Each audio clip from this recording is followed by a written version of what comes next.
Hello students, how are you? क्या हुआ, आप चौंक गए? हाँ, मैं हिंदी की ही मिस हूँ। फिर मिस आज ऐसे क्यों बात कर रही है? रोज के नमस्ते के बदले आज हाय हेलो की बातें। जी हाँ, इससे ही जुड़ी आज बातें मैं आपसे करने वाली हूँ। हाय हेलो नमस्ते, ये जो है अपने अपने देश की संस्कृति हमें बताती है। नमस्ते कहना यह अपनी भारतीय संस्कृति है, हाय हेलो करना यह पाश्चिमात्य संस्कृति है। तो आज हम इनसे ही जुड़ी बातें आज के पाठ में देखने वाले हैं। बच्चों, आप स्क्रीन पर देख रहे हो हिंदी युवक भारती 12वीं कक्षा ऐसा लिखा हुआ है, करेक्ट? तो जब स्कूल में जाते थे यानी फर्स्ट से लेकर फोर्थ तक क्या लिखा हुआ रहता था अपने किताबों पर? बाल भारती। फिर आगे की किताब जो होती है सेकेंडरी में जाने के बाद वहां पे लिखा हुआ रहता है कुमार भारती। और अब हम युवा अवस्था में है, इसलिए क्या लिखा हुआ है? युवक भारती। यानी ये हमारी उम्र की अवस्थाएं हैं। तो इसी अवस्था से यानी युवा अवस्था से ही जुड़ी हुई कहानियां या बातें जो है लेखिका ने अपने इस पाठ के माध्यम से हमें बताया है, वही देखना है। तो ये जो युवा अवस्था होता है वो बहुत ही जोशीला होता है। हम कोई भी नई बात तुरंत स्वीकार करते हैं। हमें हमारे रूढ़ी परंपराएं हमें अच्छी नहीं लगती है या उनको तोड़ के फेंकना हमारा मन होता है, तोड़ के फेंकने का मन होता है। तो जी जरूर, जो पुरानी बातें हैं जो युग के साथ बदलना चाहिए उन्हें जरूर बदलना है, लेकिन सोच समझकर बदलना है। और जो परंपराएं आज के युग में भी चल सकती है, अच्छी है, उन्हें हमें तोड़ना नहीं है। तो इन्हीं सब बातों से जुड़ी बातें जो है इस पाठ के माध्यम से हम देखने वाले हैं। पाठ का नाम है सुनो किशोरी।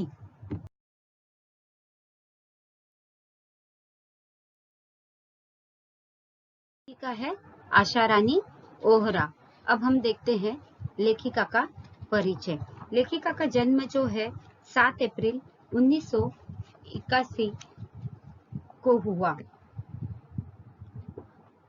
अविभाजित भारत के झेलम जिले की टकवाल तहसील स्थित ग्राम दुल्हा में हुआ। आधुनिक हिंदी साहित्य में नारी विषयक लेखन में आप अपना अलग स्थान रखती है। प्रतिष्ठित पत्रिकाओं में आपके लेख धारावाहिक रूप से छपते रहे हैं। विभिन्न क्षेत्रों में अग्रणी रही महिलाओं के जीवन संघर्ष को चित्रित करना और वर्तमान नारी वर्ग के सम्मुख आदर्श प्रस्तुत करना आपके लेखन कार्य का प्रमुख उद्देश्य रहा है। आपकी रचनाओं ने लेखन की नई धारा को जन्म दिया है और हिंदी साहित्य में नारी विमर्श लेखन की परंपरा को समृद्ध किया है। आप अनेक प्रतिष्ठित पुरस्कारों से सम्मानित हैं। आपका निधन 2009 में हुआ। उनकी प्रमुख कृतियां: भारत की प्रथम महिलाएं, स्वतंत्र सेनानी, लेखिकाएं, क्रांतिकारी किशोरी, स्वाधीनता सेनानी, लेखक पत्रकार आदि कृतियां हैं। अब हम बढ़ते हैं विधा परिचय की ओर, यानी किस प्रकार में यह पाठ जो है वह लिखा हुआ है। अनेक साहित्यकारों, महान राजनीतिकों द्वारा अपने परिजनों को भेजे गए पत्रों ने तत्कालीन साहित्यिक, सामाजिक, राजनीतिक, सांस्कृतिक स्थितियों का लेखा जोखा प्रखरता से प्रस्तुत किया है। इन पत्रों का कला पक्ष साहित्यिक कलात्मकता को स्पर्श करता है। यानी यह विधा जो है पत्र के प्रकार में लिखा हुआ है, तो उसके बारे में यहाँ पर बताया गया है। तो बच्चों, अब हम बढ़ते हैं पाठ परिचय। लेखिका ने अपनी इस नवीनतम पत्र शैली में किशोरियों की शंकाओं, प्रश्नों एवं दुश्चिंताओं का समाधान एक माँ, अंतरंग सहेली और मार्गदर्शिका के रूप में किया है। किशोरियों के हृदय में झांक कर मित्रवत उन्हें उचित, अनुचित, करणीय, अकरणीय का बोध कराया है। हमारे देश की नई पीढ़ी पश्चिमी देशों से आ रहे मूल्यों और संस्कारों का अंधानुकरण करती जा रही है। हमारे देश की संस्कृति और परंपराओं को कालबाह्य और त्याज्य मानकर उनकी अवहेलना कर रही है। आत्मनिर्भर हो जाने से युवक युवतियों का जीवन के प्रति बदलाव, दृष्टिकोण, विवेकहीनता और जल्दबाजी में लिया जाने वाला निर्णय नई पीढ़ी का जीवन सौंदर्य नष्ट कर रहा है। लेखिका के अनुसार नए मूल्यों को भारतीय संस्कृति, परंपराओं और संस्कारों की भूमि पर उतार कर स्वीकार करना होगा। तो बच्चों, प्रस्तुत पाठ पत्र शैली में लिखा गया है। लेखिका अपनी पुत्री को रूढ़ि और परंपरा का अंतरंग बताते हुए कह रही है कि हमें जीवन में ऊंचा उठने का प्रयास अवश्य करना चाहिए, परंतु अपनी संस्कृति, अपनी सभ्यता से कटकर नहीं। साथ ही लेखिका का यह भी कहना है कि किशोरियों की शंकाओं, परेशानियों, प्रश्नों, दुश्चिंताओं आदि के समाधान के लिए एक माँ यह एक अच्छी सखी का मार्गदर्शिका के रूप में कार्य करना चाहिए। तो इस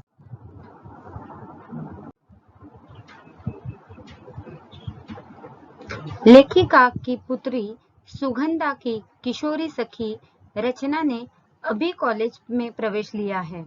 वहां एक सहपाठी की ओर आकर्षित हो जाती है। अभी लड़का और लड़की दोनों की आयु कम है। लेखिका अपनी पुत्री को उसे उचित मार्गदर्शन देने की प्रेरणा दे रही है। साथ ही सखी का साथ न छोड़ने का भी परामर्श देती है।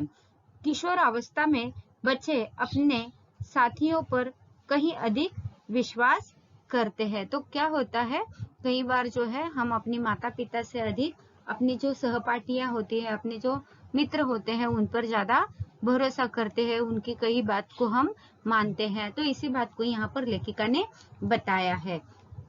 संक्षिप्त रूप में मैं आपको इसकी कहानी यहाँ पर बताती हूँ। तो लेखिका की जो पुत्री है सुगंधा, उसका जो कॉलेज का प्रथम वर्ष होता है, महाविद्यालय का प्रथम वर्ष होता है, उसी में उसकी एक सहेली होती है रचना नाम की, जो एक लड़के के साथ आकर्षित हो जाती है। रचना और वो जो लड़का होता है, दोनों की आयु जो है वह कम होती है। तो इस अवस्था में ऐसा होता है कि हम एक दूसरे से आकर्षित होते हैं, युवक युवती। तो माँ ने यानी आशा रानी ओहरा जी ने इसी बात को अपनी बेटी को समझाते हुए बताया है, और साथ ही साथ रचना को भी समझाने के लिए कहा है। और वह बताती है कि उसका साथ तुम कभी न छोड़ना, उसको इसी तरह से समझाना। तो इसी बात को उन्होंने पत्र के माध्यम से बताया है। साथ ही साथ वो पत्र में अपनी भारतीय संस्कृति, रूढ़ी, परंपरा को भी बताती है। पाश्चिमात्य संस्कृति को हमें जरूर स्वीकारना है, नहीं ऐसे नहीं, लेकिन अपनी संस्कृति के साथ उसका मेल मिलाप करके। तो यही बात इस पाठ में बताया है। रीडिंग के दौरान, पाठ वाचन के दौरान मैं इन बातों को फिर से दोहराऊंगी। हाँ तो बच्चों, आज हम पढ़ने वाले हैं सुनो किशोरी, आशा रानी ओहरा जी द्वारा लिखित। अब तक हमने लेखिका का परिचय, उनकी प्रमुख कृतियां, विधा परिचय, पाठ परिचय आदि देखा। मैंने बोला था कि हमें पाश्चिमात्य संस्कृति का स्वीकार करना है, लेकिन इसका मतलब ये नहीं कि वो जैसी है वैसे हमें स्वीकारना नहीं है, बल्कि जो अच्छी है और जो हमारी संस्कृति में ढलने वाली है, उन्हीं का स्वीकार हमें करना चाहिए, सारी की सारी नहीं। यही बात हमें लेखिका ने इस पाठ के माध्यम से बताया है, इस पत्र के माध्यम से बताया है। अब हम बढ़ते हैं पाठ। सुनो सुगंधा, तुम्हारा पत्र पाकर खुशी हुई। तुमने दो तरफा अधिकार की बात उठाई है, वह पसंद आई। बेशक, जहां जिस बात से तुम्हारी असहमति हो, वहां तुम्हें अपनी बात मुझे समझाने का पूरा अधिकार है। मुझे खुशी ही होगी तुम्हारे इस अधिकार प्रयोग पर। इससे राह खुलेगी और खुलती ही जाएगी। जहां कहीं कुछ रुकती दिखाई देगी, वहां वहां भी परस्पर आदान प्रदान, परस्पर आदान प्रदान यानी परस्पर लेन देन, विचारों का लेन देन, सोच का लेन देन, सोच विचारों का लेन देन, इसके बारे में यहाँ पर लेखिका ने बताया है। बेशक यानी विदाउट एनी डाउट, इस तरह से आगे बढ़ते हैं। वहां भी परस्पर आदान प्रदान से राह निकल ही जाएगी। अपनी अपनी बात कहने सुनने में बंधन या संकोच कैसा? मैंने तो अधिकार की बात यूं पूछी थी कि मैं उस बेटी की माँ हूँ जो जीवन में ऊंचा उठने के लिए बड़े ऊंचे सपने देखा करती है। आकाश में अपने छोटे छोटे डैनों को चौड़े फैलाकर धरती से बहुत ऊंचाई में फैल इन डैनों को यथार्थ से दूर समझकर भी मैं काटना नहीं चाहती, केवल उनकी डोर मजबूत करना चाहती हूँ कि अपनी किसी ऊंची उड़ान में वे लड़खड़ा न जाए। डैनों का मतलब है पंख। तो लेखिका जो है वह अपनी बेटी से कह रही है कि मुझे पता है कि तुम्हें बहुत ऊंचा उड़ना है, लेकिन ऊंचा उड़ने से पहले हमें अपने पंखों को भी क्या करना है, मजबूत बनाना है। और वही पंखों में मजबूती लाने के लिए मैं ये बातें तुम्हें कह रही हूँ या बता रही हूँ। आगे बढ़ते हैं। इसीलिए कहना चाहती हूँ कि उड़ो बेटी उड़ो, पर धरती पर निगाह रखकर। धरती पर निगाह रखकर मुहावरा है वास्तविकता से जुड़े रहना। हमेशा अपनी नजर जो है वह धरती पर कायम रखना। कितनी भी आकाश में हम ऊंची उड़ान क्यों न भरे, लेकिन हमेशा हमें अपनी धरती से जुड़े रहना है। यानी वास्तविकता भी हमें पता होनी चाहिए, वास्तविकता से भी हमें जुड़े रहना चाहिए। हर वक्त सपने में रहकर नहीं चलेगा। यही बात यहाँ पर लेखिका बता रही है।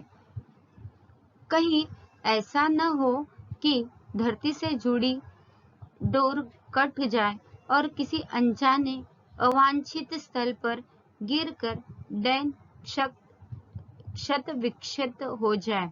ऐसा नहीं होगा क्योंकि तुम एक समझदार लड़की हो। फिर भी सावधानी तो अपेक्षित ही है। क्षत विक्षित यानी बुरी तरह से घायल होना, लहूलुहान होना। तो लेखिका जो है वह अपनी बेटी से कह रही है कि तुम ऐसी स्थिति में न आओ, इसलिए मैं क्या कर रही हूँ, तुम्हें सावधान कर रही हूँ, तुम्हें बता रही हूँ क्योंकि तुम एक समझदार लड़की हो। फिर भी सावधानी तो अपेक्षित है। यह सावधानी का ही संकेत है कि निगाहें धरती पर रखकर उड़ान भरी जाए। उस धरती पर जो तुम्हारा आधार है, उसमें तुम्हारे परिवेश का, तुम्हारे संस्कार का, तुम्हारी संस्कृति परंपरा का, तुम्हारे सामर्थ्य का भी आधार जुड़ा होना चाहिए। हमें पुरानी जर्जर रूढ़ियों को तोड़ना है, अच्छी परंपराओं को नहीं।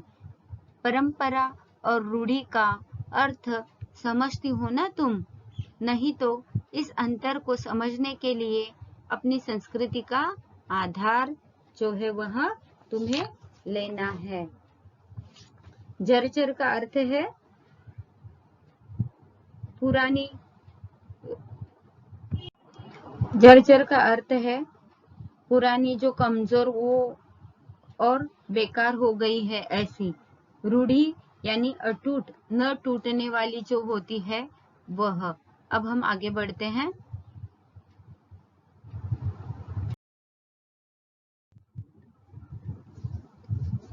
ये संबंधित साहित्य अपने कॉलेज पुस्तकालय से खोज कर लाना, उसे जरूर पढ़ना। यह आधार एक भारतीय लड़की के नाते तुम्हारे व्यक्तित्व का अटूट हिस्सा है। इसीलिए बदले वक्त के साथ बदलते समय नए मूल्यों को भी पहचान कर हमें अपनाना है। पर यहाँ पहचान शब्द को रेखांकित करो। बिना समझे, बिना पहचाने कुछ भी नया अपनाने से लाभ के बजाय हानि उठानी पड़ सकती है।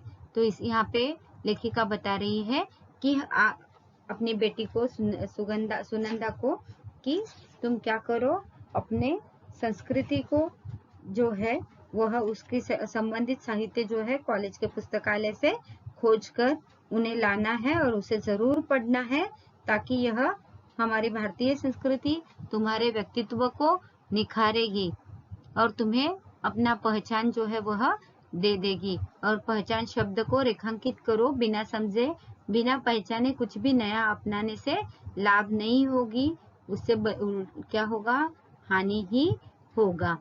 तो आगे बढ़ते हैं। पश्चिमी दुनिया का हर मूल्य हमारे लिए नए मूल्य का पर्याय नहीं हो सकता। हमारे बहुत से पुराने मूल्य अब इतने टूट फूट गए हैं कि उन्हें भी जैसे तैसे जोड़कर खड़ा करने का मतलब होगा अपने आधार को कमजोर करना, या यूं भी कह सकते हैं कि अपनी अच्छी परंपराओं को रूढ़ी में ढालना। समय के साथ अपना अर्थ खो चुकी या वर्तमान प्रगतिशील समाज को पीछे ले जाने वाले समाज की कोई भी रीति नीति रूढ़ी समय के अनुपयोगी हो गए हैं। मूल्य को तोड़ती और उपयोगी मूल्यों को जोड़ती निरंतर बहती धारा परंपरा है, जो रूढ़ी की तरह स्थिर नहीं हो सकती। यही अंतर है दोनों में। रूढ़ी स्थिर है, परंपरा निरंतर गतिशील है। एक निरंतर बहता निर्मल प्रवाह जो हर सड़ी गली रूढ़ी को किनारे फेंकता है और हर भीतरी बाहरी देशी विदेशी उपयोगी मूल्यों को अपने में समेटता चलता है। रूढ़ी यानी जो न टूटने वाली है वह रूढ़ी।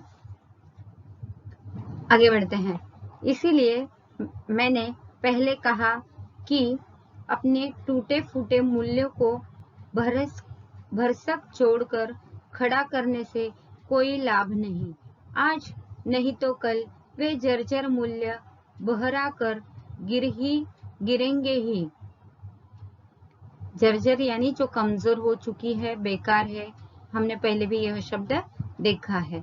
इसी तरह पश्चिमी मूल्य भी जो हमारी धरती के अनुकूल नहीं है, ज्यों के त्यों यहाँ नहीं उगाए जा सकते। उगाएंगे तो वे पौधे फलीभूत नहीं होंगे, तो जल्दी झड़ जाएंगे।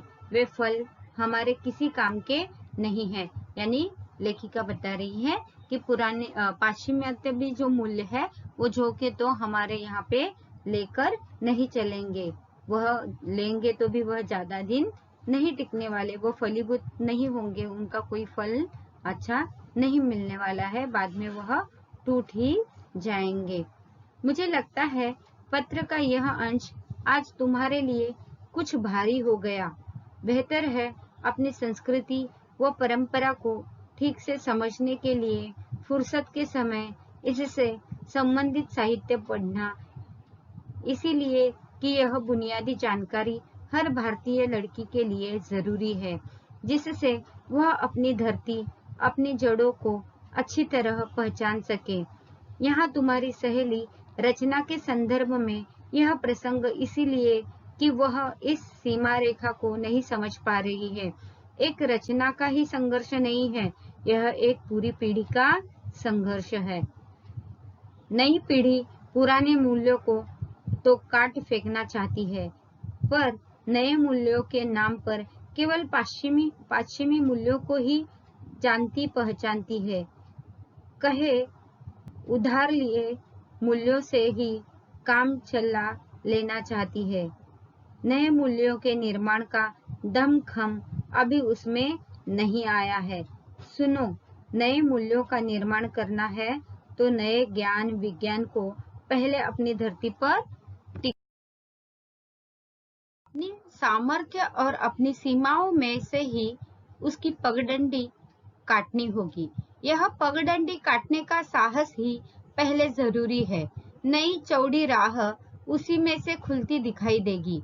पगडंडी अर्थात मिट्टी का जो चल के बना हुआ रास्ता होता है, स्पेशली ऐसे रास्ते जो है वो हमें गांव में देखने को मिलते हैं, तो उसे पगडंडी कहा जाता है। तो लेखिका बता रही है कि हमें पहले उस पगडंडी को काटना होगा, वहीं से ही नई चौड़ी राह जो है वह खुलती है। तुम अपनी सहेली रचना को यह समझाओ कि क्रांति की बड़ी बड़ी बातें करना आसान है, कोई छोटी सी क्रांति भी कर दिखाना कठिन है, और एक ही झटके में यूं टूट हार कर बैठ जाना तो निहायत मूर्खता है। फिर अभी तो वह प्रथम वर्ष के पूर्वार्ध में ही है, अभी से उसे ऐसा कोई कदम नहीं उठाना चाहिए। जरूरी हो तो सोच समझ कर वे अपनी दोस्ती को आगे बढ़ा सकते हैं। कॉलेज जीवन की पूरी अवधि में वे निकट मित्रों की तरह रहकर एक दूसरे को देखे, जाने, जांचे परखे, एक दूसरे की राह का रोड़ा नहीं, प्रेरणा और ताकत बनकर परस्पर विकास में सहभागी बने। यहाँ पर लेखिका की माँ जो है, सुगंधा की माँ जो है, वह रचना के बारे में बता रही है कि किस तरह से रचना को अपने सहपाठी के साथ, अपने उस मित्र के साथ मिलजुल कर रहना है, एक दूसरे के विचारों को जानना है, राह का रोड़ा नहीं बनना, अर्थात उन्नति में बाधा बनना। तो उन्नति में बाधा नहीं बनना है, बल्कि प्रेरणा और ताकत बनकर परस्पर विकास में सहभागी बनना है। फिर अपनी पढ़ाई की समाप्ति पर भी यदि वे एक दूसरे के साथ पूर्ववत लगाव महसूस करें, उन्हें लगे कि निकट रहकर सामने आई कमियों, गलतियों ने भी उनकी दोस्ती में कोई दरार नहीं डाली है, तो वे एक दूसरे की समस्त खूबियों, कमियों के साथ स्वीकार कर अपना ले।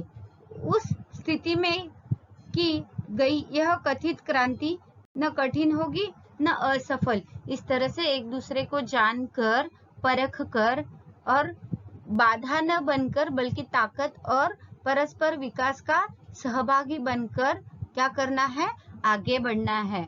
और पढ़ाई के खत्म होने तक अगर उनकी दोस्ती बरकरार रहती है तो ही उन्हें आगे बढ़ना है, तो ही उनकी दोस्ती जो है वह सफल हो सके। मेरी राय में रचना को और उसके दोस्त को तब तक धैर्य से प्रतीक्षा करनी चाहिए, इस बीच वे पूरे जतन के साथ एक दूसरे के लिए स्वयं को तैयार करें।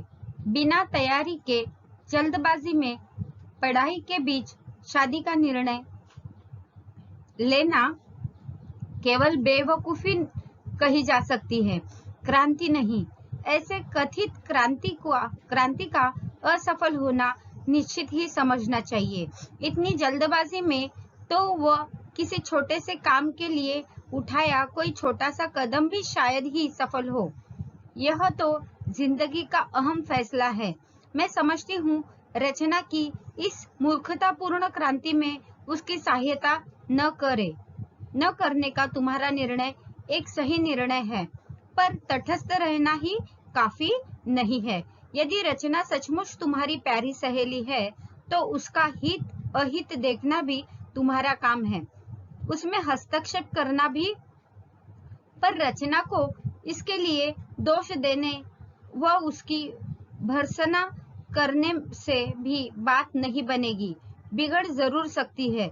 हो सकता है कथित प्यार के जुनून में उसका उल्टा असर हो। तो यहाँ पर लेखिका की माँ जो है,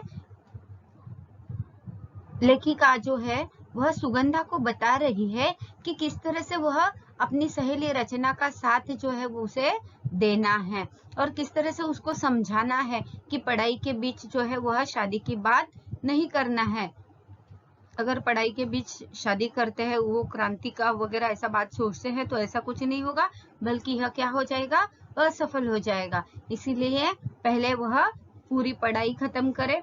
और रचना अगर सच में सच्ची सहेली है तो उसको मार्गदर्शन करना, उसका हित अहित के बारे में सोचना, यह सुगंधा का काम है। बीच रास्ते में ही उनको अपनी दोस्ती नहीं तोड़नी है, यह बात यहाँ पर लेखिका ने बताई है।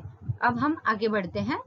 तो बच्चों हमने देखा कि किस तरह से उसकी माँ जो है उसे बता रही है कि उसका साथ तुझे देना है हो और वह तुम्हारी बात का बुरा मानकर तुमसे कन्नी काटने लगे। कन्नी काटना मुहावरा है, अर्थात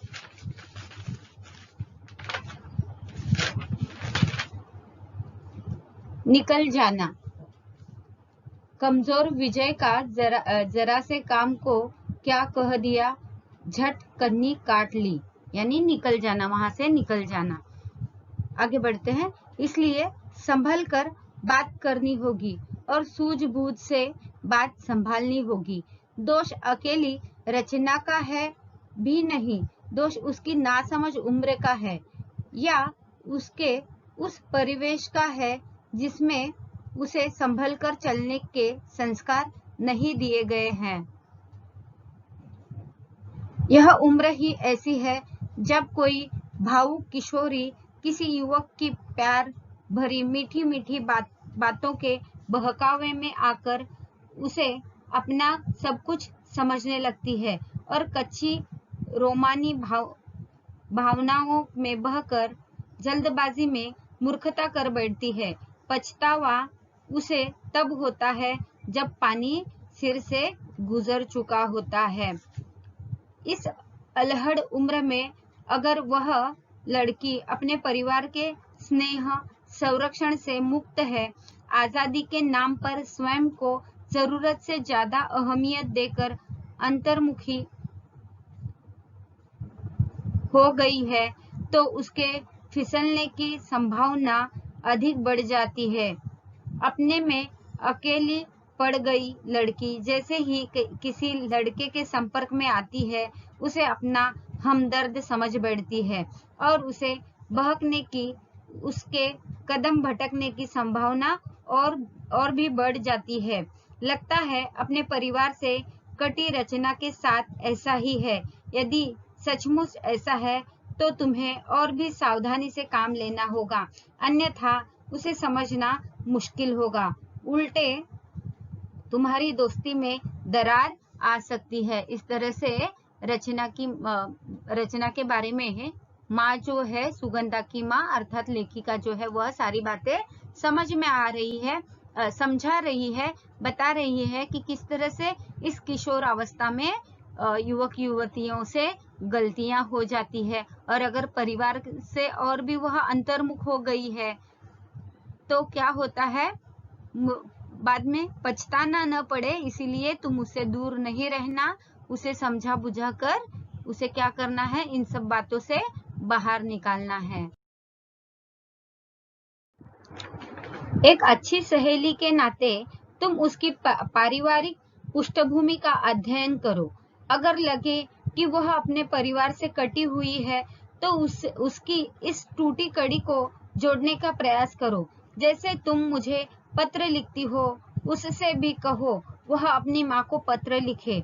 अपने घर की भाई बहनों की बातों में रुचि ले, अपनी समस्याओं पर माँ से खुलकर बात करे और उनसे सलाह ले। यदि उसकी माँ इस योग्य न हो तो वह अपनी बड़ी बहन या भाभी से निर्देशन ले। यह भी संभावना न हो तो वह अपनी किसी समझदार सहेली या रिश्तेदार को ही राजदार बना ले। घर में किसी से भी बातचीत का सिलसिला जोड़कर वह अपनी समस्या से अकेले जूझने से निजात पा सकती है। निजात पाना, छुटकारा पाना वगैरह इस तरह से। नहीं तो तुम तो हो ही। ऐसे समय वह हमारी बात न सुने, तुम्हें झटक दे, तब भी उसकी वर्तमान मनोदशा देखकर तुम्हें उसकी बात का बुरा नहीं मानना है।